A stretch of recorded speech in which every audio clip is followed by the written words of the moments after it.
కేంద్ర ఉక్కు శాఖ మంత్రి కుమారస్వామి విశాఖపట్నం చేరుకున్నారు. వైజాగ్ స్టీల్ ప్లాంట్లో క్షేత్రస్థాయి పర్యటన చేయనున్న ఆయన మధ్యాహ్నం 3 గంటలకు కార్మిక సంఘాలతో భేటీ కానున్నారు. మంత్రి పర్యటన నేపథ్యంలో డిమాండ్ బ్యాడ్జీలతో నిరసన తెలిపేందుకు సిద్ధమయ్యారు కార్మికులు. జీతాలు చెల్లించాలని, స్టీల్ ప్లాంట్ను సెయిల్లో విలీనం చేయాలని కొంతకాలంగా డిమాండ్ చేస్తున్నాయి కార్మిక సంఘాలు. మరింత సమాచారం మా ప్రతినిధి అనిల్ విశాఖపట్నం స్టీల్ ప్లాంట్ నుంచి అందిస్తారు.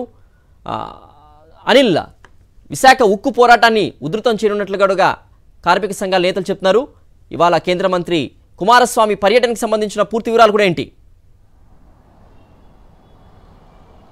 కొద్దిసేపటి క్రితమే విశాఖ విమానాశ్రయానికి కేంద్ర ఉక్కు శాఖ మంత్రి కుమారస్వామి చేరుకున్నారు. మరి కాసేపట్లోనే విశాఖపట్నం స్టీల్ ప్లాంట్కి రాబోతూ ఉన్నారు. అందుకు అనుగుణంగా కార్మికులతో పాటు ఇటు ఆయా పార్టీలకు సంబంధించినటువంటి నేతలు కూడా కుమారస్వామికి స్వాగతం పలికేందుకు సిద్ధమయ్యారు. అయితే కేంద్రం ఇచ్చినటువంటి 11,440 కోట్ల రూపాయల ప్యాకేజీని స్వాగతిస్తూనే, అలాగే కుమారస్వామి పర్యటనను కార్మికులు స్వాగతిస్తూనే డిమాండ్ బ్యాడ్జీలతో విధులకు హాజరయ్యారు. ఈరోజు పెద్ద ఎత్తున సెయిల్లో విలీనం చేయాలని, అలాగే స్టీల్ ప్లాంట్ను ప్రైవేటీకరణ నుంచి ఉపసంహరించాలని చెప్పి పెద్ద ఎత్తున డిమాండ్ చేస్తున్నటువంటి పరిస్థితి ఉంది. అయితే ప్యాకేజీ శాశ్వత పరిష్కారం కాదు, ఖచ్చితంగా సెయిల్లో విలీనం చేయడం లేదా సొంత గనులు కేటాయించాలనే డిమాండ్తో పాటు ప్రధానంగా గడిచిన 6 నెలలుగా ఉక్కు కార్మికులకు జీతాలు అందనటువంటి పరిస్థితి అయితే కనిపిస్తోంది. డిసెంబర్ నెలకు సంబంధించి పూర్తి జీతం కూడా అందలేదు. రేపు 1వ తారీఖున జీతం వేస్తారో వేరో కూడా తెలియనటువంటి పరిస్థితి ఉంది. ఈ నేపథ్యంలోనే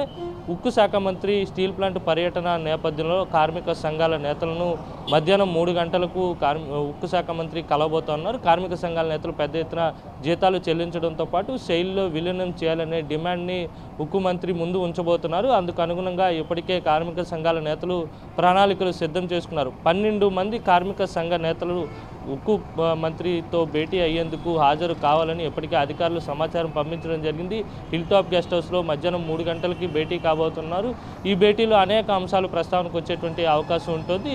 ఏదైతే ప్యాకేజీ ప్రకటించారో ఈ ప్యాకేజీ డబ్బులను ఇప్పటికే అప్పులకు వినియోగించేటువంటి విధంగా ప్రణాళికలు కూడా సిద్ధం చేయడం జరిగింది. పూర్తిగా డబ్బులన్నీ అప్పులకు వెళ్ళిపోతే కనుక జీతాలు ఎవరు చెల్లిస్తారో, అలాగే ముడి సరుకు కొనడానికి ఏమాత్రం డబ్బులు కేటాయించకపోతే ప్లాంట్ మనుగడ ఏ విధంగా సాగుతుందనే అంశాలు ఇటు కార్మిక సంఘాల నేతలు అలాగే ఉక్కు మంత్రి భేటీలో సమావేశంలో పూర్తిగా చర్చించేటువంటి అవకాశం అయితే స్పష్టంగా కనిపిస్తోంది. ఏదేమైనప్పటికీ కూడా కార్మిక సంఘాల నేతలు ఒకటే చెప్తున్నారు, ప్యాకేజీని స్వాగతిస్తున్నాము, ప్యాకేజీ ఇచ్చినందుకు మంత్రికి ధన్యవాదాలు తెలియజేస్తున్నాం, కానీ ఇది శాశ్వత పరిష్కారం కాదు, ఖచ్చితంగా మరొక 6 నెలలు ఉంటే మళ్ళీ సమస్య ఉత్పన్నమయ్యేటువంటి అవకాశం ఉంటుంది కనుక పూర్తిగా సెయిల్లో విలీనం చేయాలి, లేదంటే సొంత గనులు కేటాయించాలి, వెంటనే జీతాలు చెల్లించాలి. ఎందుకంటే కార్మికులు ఎప్పటికే 6 నెలలుగా జీతాలు లేక ఉక్కు కార్మికులతో పాటు కాంట్రాక్ట్ కార్మికులు కూడా అనేక ఇబ్బందులకు గురవుతున్నటువంటి పరిస్థితి కనిపిస్తూ ఉంది.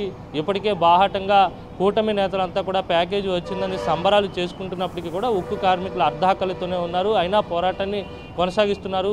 సుమారు 1400 ఈరోజు 1449వ రోజు 2021 జనవరి 27న ప్రకటన వెలువడినప్పటి నుంచి కూడా ప్రైవేటీకరణకు వ్యతిరేకంగా ఉద్యమాన్ని ముందుకు తీసుకెళ్తున్నారు. ఈ నేపథ్యంలోనే జీతాలు కూడా అందకపోవడంతో అనేక ఇబ్బందులు పడుతున్నటువంటి తరుణంలోనే కేంద్ర మంత్రి విశాఖ వచ్చి స్టీల్ ప్లాంట్లో కార్మిక సంఘాల నేతలతో భేటీ కాబోతా ఉన్నారు కనుక ఈ అంశాలన్నీ ఆ భేటీలో ఆ సమావేశంలో ప్రస్తావించి ఖచ్చితంగా సెయిల్లో విలీనం చేయాలి లేదా సొంత గనులు కేటాయించాలి అనే డిమాండ్తో పాటు వెంటనే జీతాలు చెల్లించాలని చెప్పి కేంద్ర మంత్రిని కోరబోతా ఉన్నారు. సిద్ధు. ఓకే అనిల్.